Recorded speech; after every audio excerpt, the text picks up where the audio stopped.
Hello everyone, Floppy Waffle 69 here.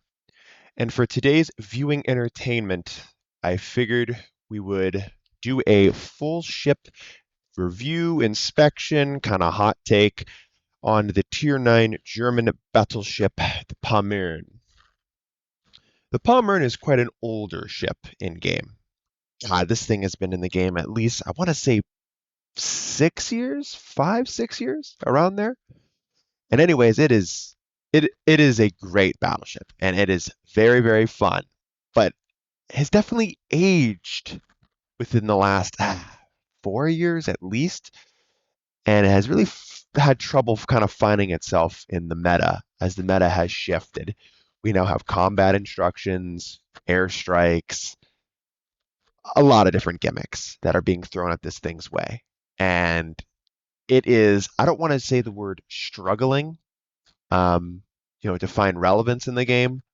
Um, but it is definitely not as good as it once was, right? We can all agree on that. So, anyways, but while we have some gameplay in the background of the Pommern, so it can really highlight and emphasize what this ship does well, I'm going to go ahead and go over a couple things from stats wise that the Pommern brings to the table. And it's good to know all this stuff, right? Because you can just see, where she lies with recent additions to the game. So first things first, right off the bat, the health of the Pommern. We have 81,900, which is ranked third highest among Tier 9 battleships. Quite impressive.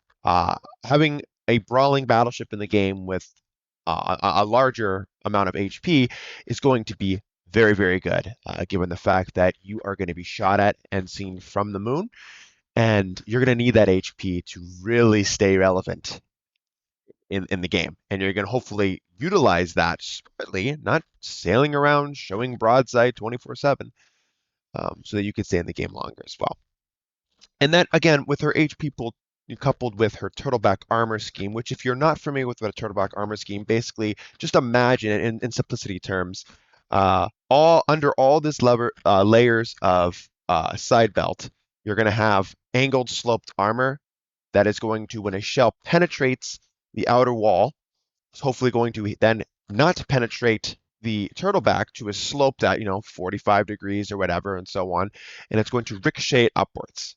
And avoid those nasty citadel hits to your ship, right? Because as we know, I believe you can only repair 10% citadel damage, and that's going to be crucial to not take that. When we're talking about the detection of the Pommern, she has 16.76 kilometer detection radius, which is fourth highest among battleships. Also, just a side note, I believe you have about 12.81 air detection, which you're already being detected. It really doesn't matter at that point. But yeah, fourth highest among all battleships at Tier 9. Ouch. But then again, the Pommern doesn't care because the Pommern is going to be spotted and the Pommern is going to be shooting its guns and it's not going to be sailing around stealthily hoping to prey upon its next victim. That's just not the playstyle of the ship. Her max speed, rigged 18th, is at 31 knots. It's better. The Colorado and all them are crying in a corner still. I guess her counterpart would be what, the Minnesota. But hey, we'll take it, 31 knots. That's great. That is definitely quick enough to get around the map to where you need to go relatively quick-ish. So rudder shift, you're looking at 17.3 seconds, which is ranked 27th among battleships at this tier. And then her turning circle radius, about 940 meters, is ranked about 8th, which is, yeah, I mean, again, knowing this ship and the way it handles is not the best, but it's a massive, it's a massive battleship. What do you expect, right? Her armament is comprised of 4x3, so that's 12 380 millimeter guns. Her range is 21.3 kilometers with a 36-second turret traverse with a 180-degree right turret traverse. And her Sigma bringing in an abysmal 1.5. Side note, though, her horizontal dispersion is about 180 and some change meters, with her vertical only being 92. Again, this is more of a shotgun spread, and you're going to continuously see that with the replay, as you saw right there and a couple salvos before, that you're going to struggle to hit anything relatively at range with this thing. And another note, even if at closer ranges, you're still going to struggle to hit things. That's just what this thing does.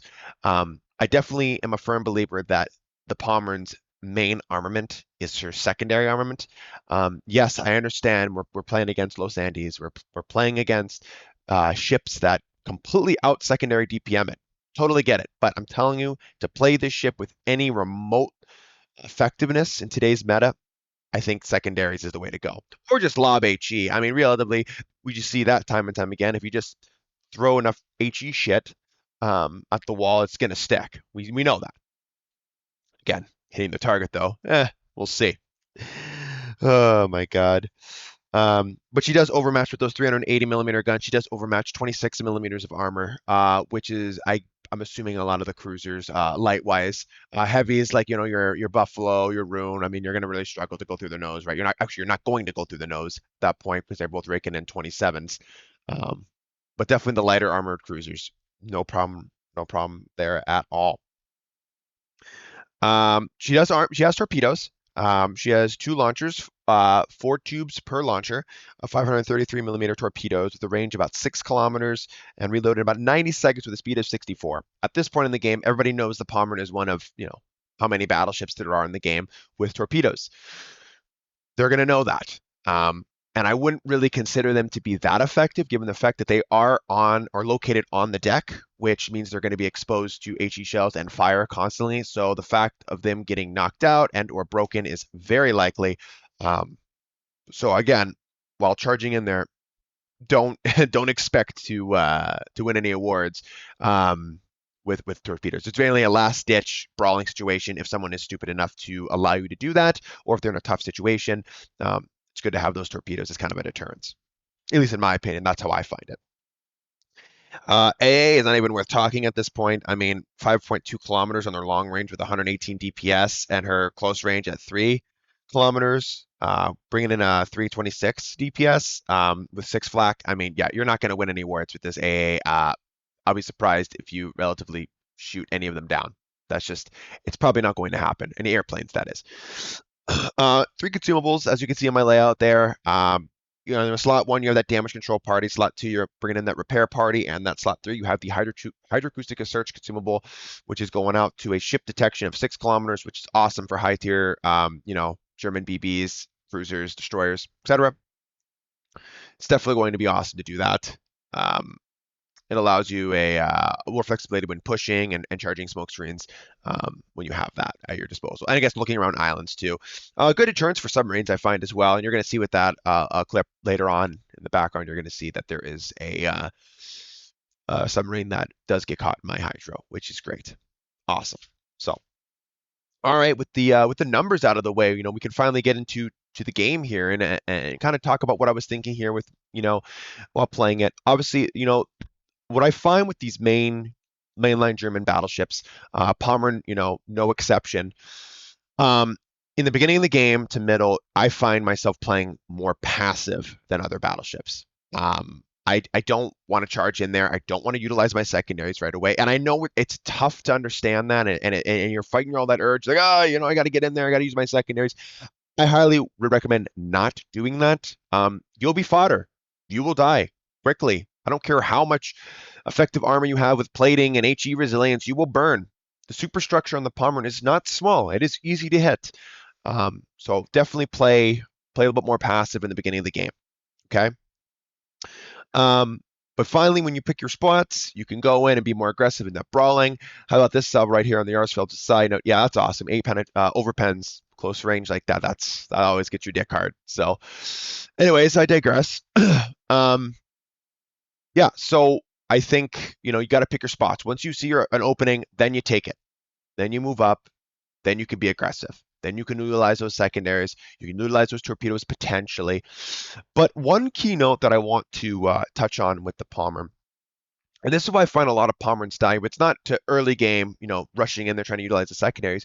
It's trying to shoot all 4 turrets at the same time. Don't do that. You don't need to do that. Matter of fact, I would highly recommend you don't do that at times. Just because you have such good armor on this thing, you don't need to do it. Know who's around, know who's looking at you, who's pointing their guns at you, then pick your spots. The front two turrets are going to be fine. At range, yes, that's a different story. But definitely in close, in a brawling range, knowing where enemy battleships are so they can't chunk you for massive amounts of damage at a time. Definitely important to just angle your armor effectively and just utilize the front two guns. You can easily exchange, what's needed with HP if you just play it smart. And that's a big mistake. And again, that's why the whole argument of the Iowa via versus the Montana. What's a better battleship? And well, you see a lot of Montana players do the same thing, and Montana doesn't have a turtleback like the Pommern does. So it's going to get punished relatively easier, right, than that of the German battleship. That is on the Pommern and mainline, right? But so here we are. We're getting pinged by a submarine, knowing his general location. We were lucky enough to get a splash on him with a flood and a couple incapacitations. Nice. It could have bought us maybe 30 more seconds. We're getting his sonar down so that he couldn't reping us. Maybe. I don't know. Go ahead and pop that damage control party. As we can see, those torpedoes are kind of homing in towards the rear end of our ship. And we're going to start pushing the attack. With my ally here in the Amagi, sorry about that, buddy. I did not see you were there. We're going to turn in. And of course, now it just so happens to be that our Hydra is down and we're pushing into a submarine. This is probably not smart, right? You don't want to be doing this. You don't need to be doing this. But we know that with the score up in the top there, we have to push this cap, or we're going to lose more time, right? I know there's a ship on my left. I know it's the Mats. I know he has about 305 millimeter guns, so I have to respect that. But I think he's more focused on the Fantasque and my Amagi division mate. So I'm just trying to gather information, trying to assess, okay, what's my plan of attack here? I got my secondaries on the enemy Amagi, but I have to understand and I have to know where the submarine torps are coming from. And I have to know where the North Carolina is as well. So I'm going to turn in here, dodge these torpedoes, and hopefully get my secondaries working, which is my main armament, right? Like I was saying. But yeah, so with the again, I cannot stress this enough with the Pommern. The Pommern, to me, it is a great battleship. It is fun. I feel like every ship in this game has a relevance to some degree. Okay, I do to some degree, and there are some that, whew, man, they are really struggling, right? The Pommern has a heavy broadside. It does. It has 12 guns. And the best way to sum up or kind of give you the short version of what this ship is that it is a Frederick de Gross hull with a Grosser Kurfürst alignment of its armament. And I believe it has like the Bismarck / Tirpitz guns itself, just in the triple configuration turret, not in the double or the dual. And yeah, she slaps. If she lands her shells and you get that one out of every 10 salvos, you actually hit 5 or 6 shells on target and they pen or whatever they do, it is possible. I know my division mate, I'm pretty sure he takes aiming systems in the 3rd slot for the upgrade. Obviously, I do not. I run a full secondary build. Every secondary, either skill, or every secondary module upgrade, I take. Because again, like I told you, I firmly believe that this is the way to play the Pommern. There's no point in just playing this thing like a backline, like a normal battleship. You really can't do that. Because yeah, you can't trade effectively at that range. You're going to be lucky to hit two shells, 3 shells, and you don't know where they're going to be going. I don't know where they're going to be going, honestly. No one knows where these shells are going to be going. They are all over the map, all over the place. So there's a good example of that longer range hydro, right, being effective. So it allows me to spot the enemy submarine. I see these coming in to launch torpedoes. And we have torpedoes coming in from the enemy Takahashi as well. So I know where to drop my ASW. I believe I get him with 1 here. I missed my first when he turns pretty sharply, but I do manage to pick up another little flood and a fire splash damage on him, which is going to be great. Happen a torpedo beat there pretty hard. Um, and yeah, we're still pushing the attack. We're still pushing the attack. Now, here's a good example of me understanding, hey, I got submarine torpedoes on my left, or I got Takahashi hard-hitting torpedoes in front of me. Obviously, I'm going to wear the submarine torpedoes, which I don't even know if they armed. If they were in the 3 kilometer, if they exceeded that 3 kilometer range to do their maximum damaging, threshold. But it doesn't matter. I would much rather take those torpedoes any day of the week than take Takahashi torps, right? Um, again, we have all 3 caps now. Our DD played awesome, taking those capture points for us. All right, same with our Yarsfeld, playing awesome, not going out there rushing to his death. Submarine pops up, torpedo, so he can't come up. Not that it's going to matter anyways at this range, and I get him with an ASW strike. So we eliminate him from the game, which is awesome. It always feels good to get an enemy sub out of the game, right? So, so yeah. This first game I thought was a hell of a comeback. I did not think we were going to actually even have a remote chance at winning this game. But we ended up getting it done here as a team, and yeah, ended up getting it done as a team here, which is great. So again, knowing where the North Carolina is, knowing where my threats are, he just shot. Now I can turn out and utilize all my turrets on the Takahashi. Being smart with my damage control party. I'm not damage controlling one fire. I'm not damage controlling one flood. I am waiting. If I'm under sustained fire and I have 2 floods, I'm not going to pop it. I'll pop a keel instead. There's different things you can do in order to increase your survivability in these big ships. And I think it just comes down to the player knowing the situation and knowing when to utilize certain things. Like here, I was getting a little low. I'm just going to pop my heel, but I'm going to keep my damage control up in case I eat a rogue torp, in case something goes out of commission, in case I get that double fire on me. There's no point in being dumb with the damage control party at this point. But hey, we're just going to feed my secondaries here who are able to pen this Takahashi in most places of his ship. Those 150s and 128 mils, and I think 105s as well are nasty, and we finish them off with a nice Citadel. Feels good, man. It feels really good. Feels good to finally, finally get a Citadel in this thing. And we finished that game with what? 3 kills, about 170,000 damage. It's awesome.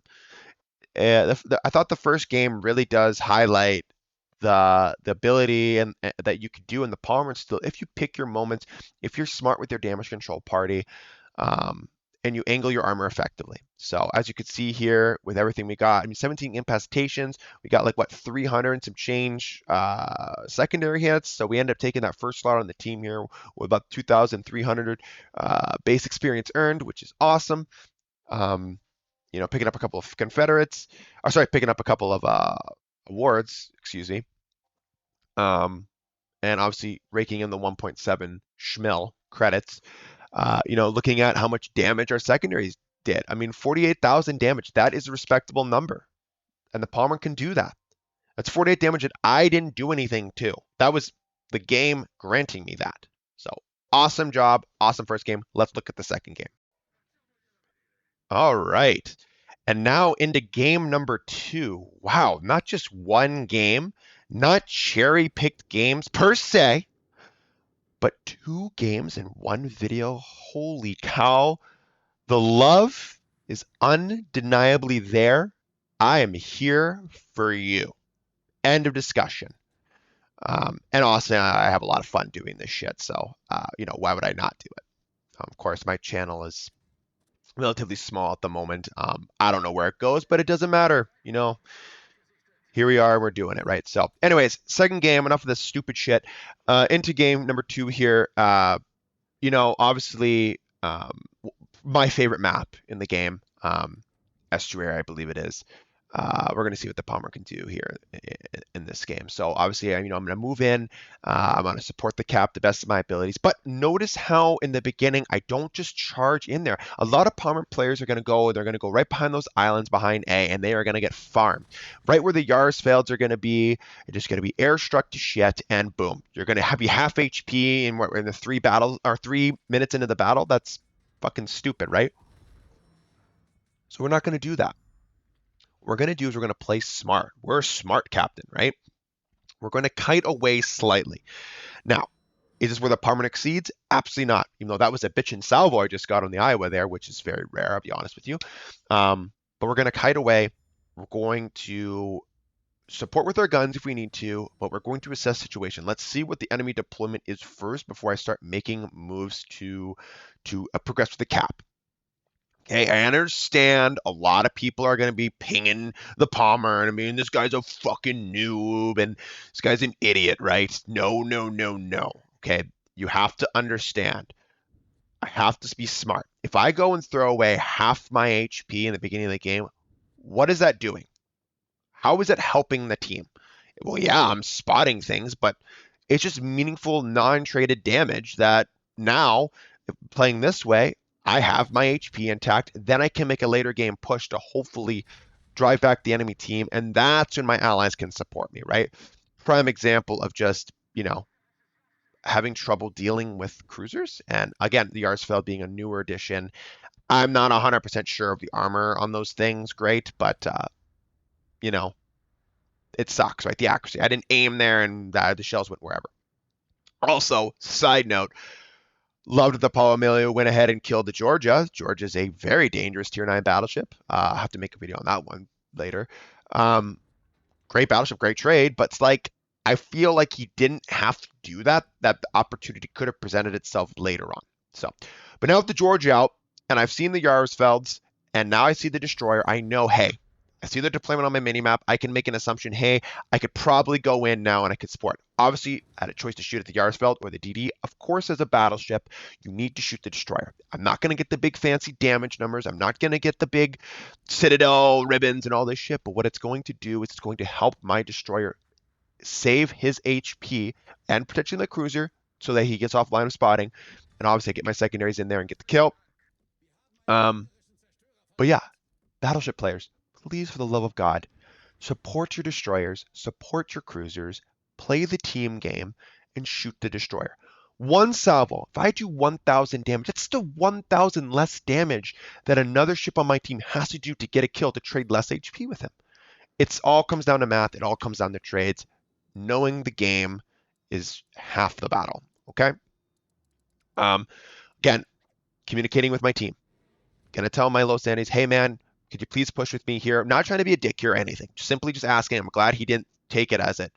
He just knew that, that was simply that I was asking to let him know that, hey, I'm going to start making that play. This flank can be ours. I'm going to push it. I'm going to be aggressive. He responded perfect. So he knows what I'm doing. My team knows what I'm doing. They can react accordingly to what I'm going to do. Okay. So please, another thing for all my viewers out there, communicate with your team. Okay. Please communicate. I know some of us don't really consider this team-oriented game, and yeah, it's really not. So, but I digress. It doesn't matter. Just bottom line is try to communicate better with your teammates. I think it's going to translate to being a little bit more effective for you out there on the high seas on the battlefield there, basically, to get more wins. So prime example of Iowa bow tanking the Pommern, not the Pommern strong suit, because you see that horizontal dispersion. I believe we had 180 meters there, just terrible. Landed 2 shells of the 12, garbage, right? But now I'm watching the Iowa's guns. I know the Iowa's targeting me. So I'm going to turn in, try to land those shells on my belt armor, my 300 millimeter plus belt armor. If I can utilize that properly, not exposing my 3rd and 4th turret, I know I could trade more effectively, and while having secondaries targeted on him, aiming upper deck just with my front 2 guns, and look at that, still managing to do great damage. 5 of the 6 shells hitting, playing to my strength, knowing that his ship is no longer in its ideal situation, mine is, and I'm running him down. I'm charging him down, and I'm only using my front 2 guns, angling properly. My secondaries are churning, just absolutely melting him, right? And knowing the situation that I'm in, notice how just because I have 6 kilometer torpedoes, I'm not utilizing my 6 kilometer torpedoes at 6 kilometers. He is still coming towards me. I'm going to pick the ideal moment that I know he's just going to probably try to ram me at this point, and I'm going to utilize my torpedoes right then and there where I know he can't dodge him. I'm going to save myself, and I'm going to pick up the front, basically pick up the kill on him. Also, I have my rear turrets on the Yarsfeld. I'm going to keep shooting them because I know I need to get them out of the game. And I can't sit here because I'm just going to get airstruck, right? So it's all about knowing who you're fighting, knowing who you're playing, knowing the situation. And now I come back at this time and moment where I'm like, okay, I have to keep going. I have to keep pushing. Like I said previously, if I just sit here, I'm going to get airstruck. I'm going to get lit on fire, and it's all going to be meaningless damage that I waste when I could be using it like I'm doing right now and pushing towards the enemy. Now, I do know I'm looking at my mini-map. Mini-map, please, people, utilize the mini-map. Again, side note, there's a prime example of the torpedo tubes being on the deck, not being any protection, eliminated. Can't rely on it, right? Like I said, I looked at my mini-map. I see the enemy's fleet where they are, and I know right here it's a pivotal point in the game where I could have turned back. I could have turned back, and there is an argument to be made that it was a mistake. In my opinion, based upon the situation that's going to be present here next 30 seconds, I still stuck with my guns, and I think this was the right play.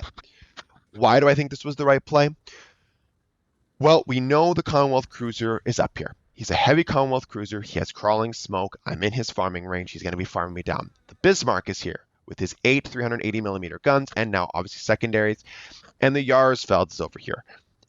I feel because I still have my Hydro, still have a minute left on my Hydro, I feel like as I have the HP that I saved from earlier on in the game, I can go ahead and I can be aggressive here. I can charge them down.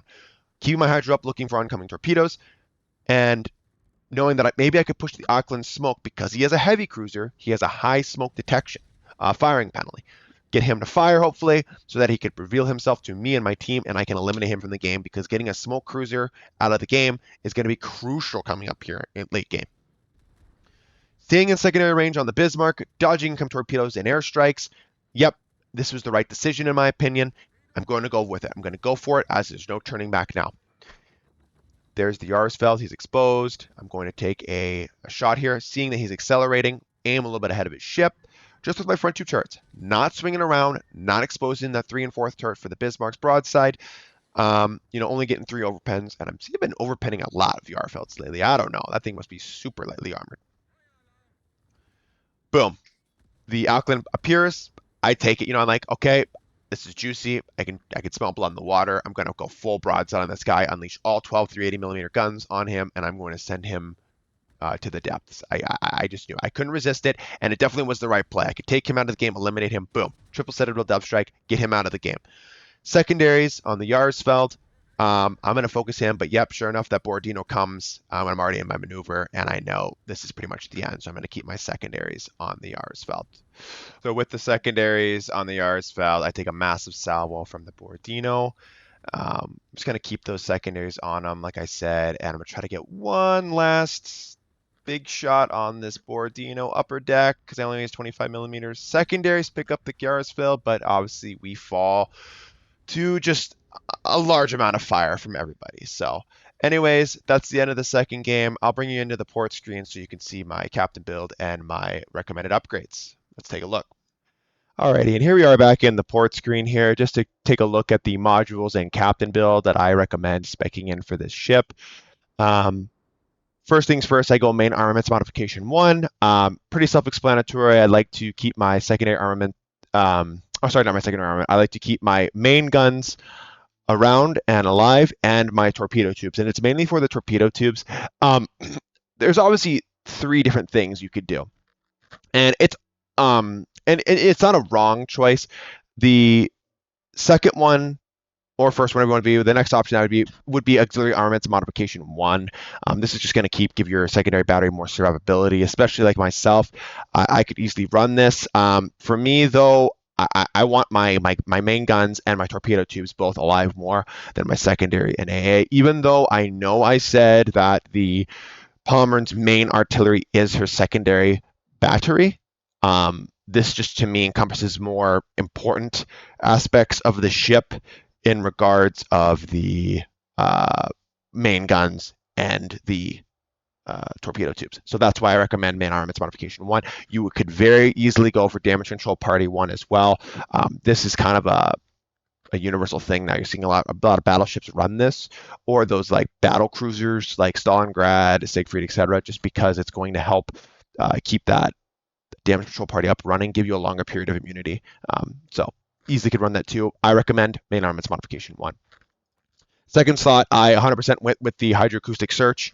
I think the hydroacoustic search modification 1 is just the best. It's going to give you longer action time on your hydro, and I think it's very important. This thing doesn't handle very well, and obviously PEDs are going to be a problem. So 100% recommend that.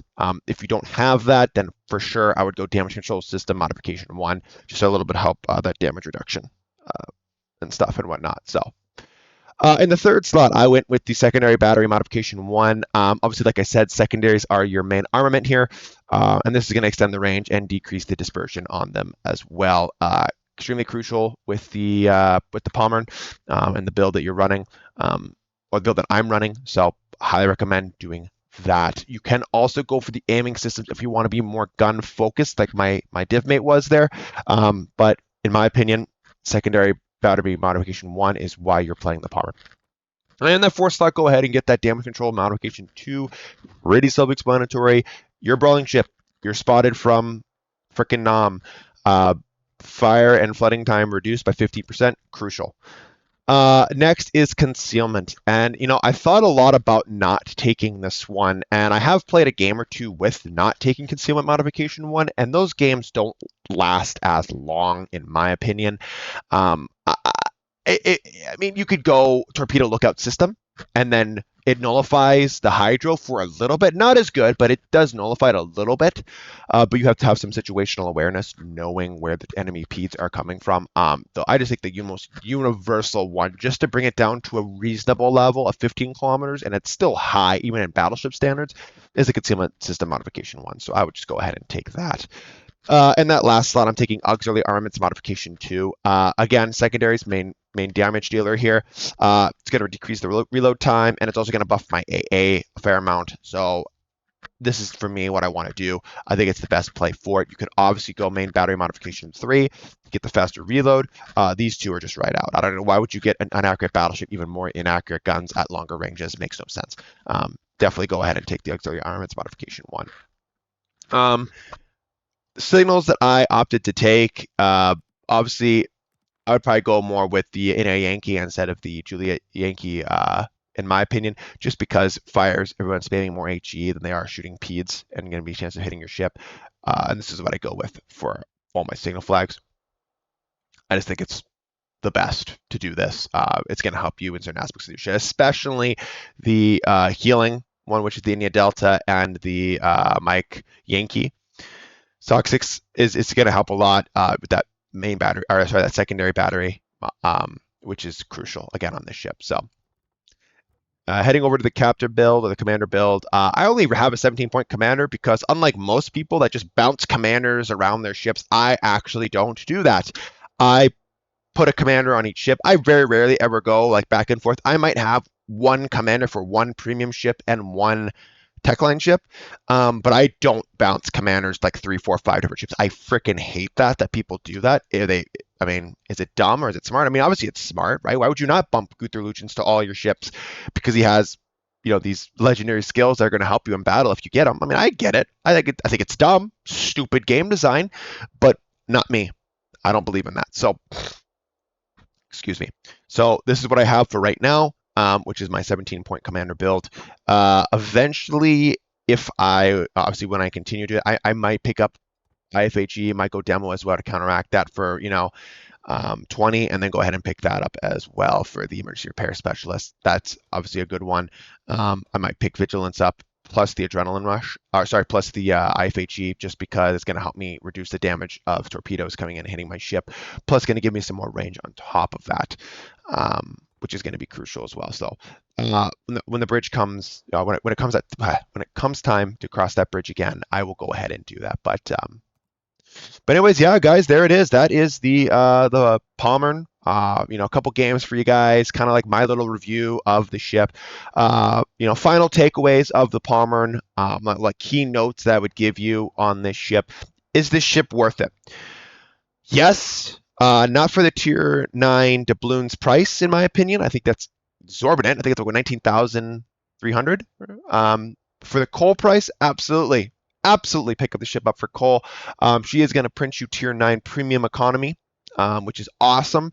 She's a fun play style. You can definitely have some fun, or there is some fun to be had in her. So yeah, I would 100% recommend this ship to you guys, especially for all my fellow brawling battleship players or my German battleship lovers. This is no exception to that. This is going to be fun, and it's going to do its job very, very well. The couple things that I'd like you to keep in mind while you're playing her is passive start. Okay, recognizing who on the map where you are and like who is targeting you, when to utilize all 4 of your turrets rather just the front 2, and picking your spots. Right, pick your spots to push, when to pull back. It is okay, you can do that, but you have to think of it ahead of time. This thing turns like a truck. It is massive. It is seen from space.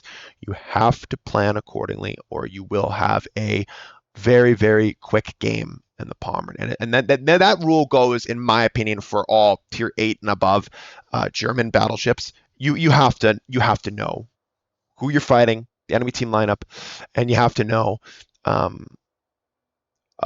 basically positioning wise, right? So those are the 3 things that I would keep in mind while you're playing her, before you get her, and while you're playing her.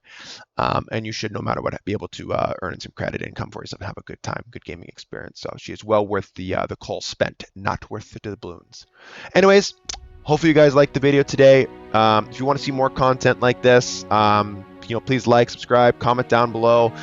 I want to hear from you guys, and hopefully we can become something special here. So anyways, everyone, take care, and I'll catch you next time.